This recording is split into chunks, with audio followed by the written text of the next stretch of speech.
পঞ্চভূতত বিলীন হ'ল সংবাদকৰ্মী ভাগ্য কলিতা। কলিতাৰ অন্তিম যাত্ৰাত অগণন গুণমুগ্ধ। কাহানিও নহবাতেৰে অজান্তেকলৈ গুচি গ'ল এজন যুৱ সাংবাদিক। অসমৰ সংবাদ জগতখনৰ বাবে এক অপূৰণীয় ক্ষতি। দীৰ্ঘদিন ধৰি সংবাদ মাধ্যমৰ লগত জড়িত থকা তিনিচুকীয়াৰ সাংবাদিক ভাগ্য কলিতাৰ আকস্মিক মৃত্যু।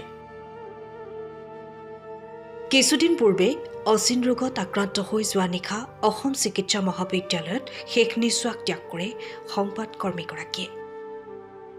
অসমৰ সংবাদ জগতৰ DD1ৰ পৰা কেইবাটাও আগশাৰী ছেটেলাইট চেনেলত ভিডিঅ' সাংবাদিক হিচাপে আৰু কেইবাটাও ৱেব পৰ্টেলত সংবাদদাতা হিচাপে কৰ্মৰত আছিল ভাগ্য কলিতা। 37 বছৰ বয়সত আকস্মিক মৃত্যু হোৱা ভাগ্য কলিতাই মাতৃ আৰু জ্যেষ্ঠ ভগ্নীক এই সংসাৰত এৰি থৈ ইহলীলা সম্পৰণ কৰে। এজন নিষ্ঠাবান আৰু নিৰ্ভীক সংবাদকৰ্মীৰ আকস্মিক মৃত্যুত শোকস্তব্ধ সমগ্ৰ তিনিচুকীয়াৰ সংবাদ মহল। আজি পুৱাৰ ভাগত প্ৰয়াত ভাগ্য কলিতাৰ বাসগৃহৰ পৰা বাণিজ্যিক প্ৰাণকেন্দ্ৰ তিনিচুকীয়া থানা চাৰিআলিলৈ সংবাদকৰ্মীগৰাকীৰ নশ্বৰ দেহ লৈ অনা হয়। ভাগ্য কলিতাৰ নশ্বৰ দেহৰ কাষত থিয় হৈ অগণন গুণমুগ্ধ জাতীয় দল সংগঠনৰ বিষয়ববীয়াসকল, জ্যেষ্ঠ সাংবাদিকৰ পৰা কনিষ্ঠজন সংবাদকৰ্মীৰ লগতে তিনিচুকীয়া সমষ্টিৰ বিধায়ক সঞ্জয় কিষাণেও শেষ শ্ৰদ্ধাঞ্জলি জ্ঞাপন কৰে। আছিলে ভাগ্যজ্যোতি মৰ্মাহত হৈছে। আচলতে মই ভগৱানৰ ওচৰত তাৰ আত্মাৰ শান্তিৰ বাবে প্ৰাৰ্থনা কৰিছোঁ। পৰিয়ালবৰ্গক সমবেদনা জ্ঞাপন কৰিছোঁ। এটাই ল'ৰা আছিল, দুৰ্ভাগ্যজনক তাক আমি হেৰুৱালোঁ। গতিকে মই আশা কৰিছোঁ তেওঁ য'তে থাকক তাৰ আত্মাই শান্তি লাভ কৰক। আৰু এজন নিৰ্ভীক সাংবাদিক এজন আছিলে, অতি নিষ্ঠা সহকাৰে তেওঁৰ বহুবিলাক অসুবিধাৰ মাজতো তেওঁ দায়বদ্ধতাৰে নিজৰ এই সাংবাদিকতা কাম পালন কৰিছিল। গতিকে আমি তিনিচুকীয়াবাসীয়ে নিষ্ঠাবান এজন সাংবাদিকক হেৰুৱাবলগীয়া হ'ল।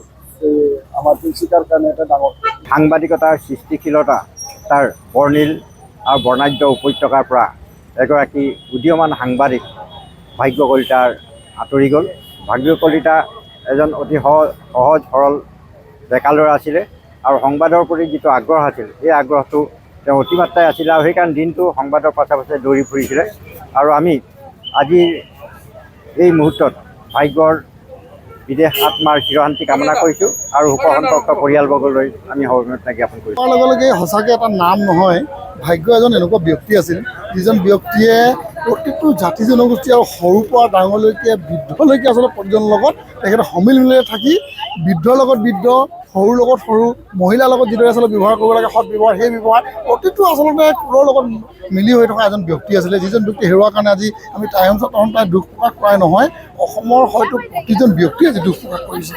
এই দুখৰ মুহূৰ্তত আমি তেখেতক ক'বলগীয়া একোৱেই নাই, কেৱল আমি তেখেতৰ প্ৰতি শ্ৰদ্ধাঞ্জলি আজি জনাইছোঁ আৰু শ্ৰদ্ধাঞ্জলি জনাই তেখেতৰ আত্মাৰ সদ্গতি কামনা কৰিছোঁ আৰু পৰিয়ালবৰ্গলৈ আমি সমবেদনা জ্ঞাপন কৰিছোঁ। আৰু লগতে ভাগ্যৰ যি আচলতে তাক জীয়াই ৰাখিবৰ কাৰণে, ভাগ্যক অমৰ কৰি ৰাখিবৰ কাৰণে আমি তেখেতৰ যিখিনি আচলতে সপোন বা তেখেতৰ যিখিনি আচলতে কৰ্ম আছিলে, সেই কৰ্মবিলাকক আমি জীয়াই ৰাখিবলৈ চেষ্টা কৰিম। প্ৰতিটো জাতীয় জনগোষ্ঠীয় সংগঠন আৰু ৰাইজে মিলি ভাগ্যক অমৰ কৰি ৰখাৰ কাৰণে যিখিনি কাম কৰিব লাগে তাৰ কাৰণে আমি চেষ্টা কৰিম। আৰু অসম চৰকাৰক আমি আহ্বান জনাইছোঁ, চৰকাৰেও যাতে এনেকুৱা এজন সাংবাদিকৰ কাৰণে নিজৰ যাতে সুখ কষ্ট যাতে প্ৰেৰণ কৰে আৰু তেখেতৰ কাৰণে কিবা এটা চিন্তা কৰে, তাৰ প্ৰতি আমি আহ্বান জনাম। আমাৰ সকলোৱে পৰিচিত ভাগ্য কলিতাৰ যোৱাকালি মৃত্যুত আমি সদৌ ছাত্ৰ সন্থাৰ পবিত্ৰ মজিয়াৰ পৰা গভীৰ শোক প্ৰকাশ কৰিছোঁ। লগতে তেখেতৰ পৰিয়ালবৰ্গক সাহস আৰু প্ৰেৰণা যোগাবৰ কাৰণে আমি ভগৱানৰ ওচৰত পোনপ্ৰথমে আমি প্ৰাৰ্থনা কৰিছোঁ।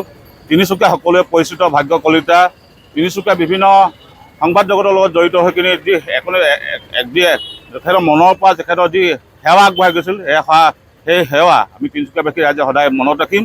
তেখেতৰ মৃত্যুত আমাৰ তিনিচুকীয়াবাসী ৰাইজৰ কাৰণে অধিক গভীৰ ক্ষতি হিচাপে আমি বিবেচনা কৰিছোঁ। যি আমাৰ কাৰণে তিনিচুকীয়াবাসীৰ কাৰণে তথা জিলাৰ কাৰণে খুব মৰ্মান্তিক দুখৰ দিন।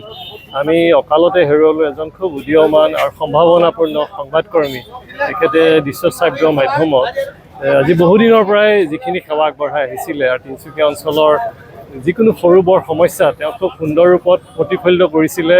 আৰু আমাৰ শিক্ষা সংস্কৃতি ইত্যাদিৰ লগত তেওঁ সৰুৰে পৰা খুব জড়িত আছিল আৰু খুব বয়সত কম আছিল সেইকাৰণে আমি অতিশয় দুখিত আমি তেখেতসকলৰ পৰিয়ালবৰ্গলৈ আমি আন্তৰিক সমবেদনা জ্ঞাপন কৰিছোঁ তেখেতৰ বৃদ্ধা মাতৃ আছে তিনিগৰাকীকৈ জ্যেষ্ঠ ভগ্নী আছে সেইসকলক ভগৱানে কুশলে ৰাখক তেওঁৰ আত্মাই চিৰশান্তি লাভ কৰক আৰু তেওঁ যিখিনি দেখুৱাই থৈ গ'ল আদৰ্শ সংবাদ জগতৰলৈ সেই আদৰ্শ আমি সকলোৱে কিন্তু ধৰি ৰাখিব লাগিবই আৰু তেখেতে নিস্বাৰ্থভাৱে যি সেৱা আগবঢ়ালে দিনে ৰাতিয়ে কষ্ট কৰি আমাৰ অঞ্চলৰ অভাৱবিলাক সমস্যাবিলাক তেওঁ জনমানসত দাঙি ধৰিবলৈ চেষ্টা কৰিছিলে গতিকে তেওঁৰ এই দেখাই যোৱা পথেৰে আমি নতুন চামে আগবাঢ়ি যাব লাগিব আৰু মই পুনৰবাৰ তেখেতৰ আত্মাৰ সদ্গতিৰ কাৰণে ভগৱানৰ ওচৰত প্ৰাৰ্থনা জনাইছোঁ সময়ৰ খবৰ সময়ত পাবলৈ ফ'ল' কৰক টাইম অফ আছাম।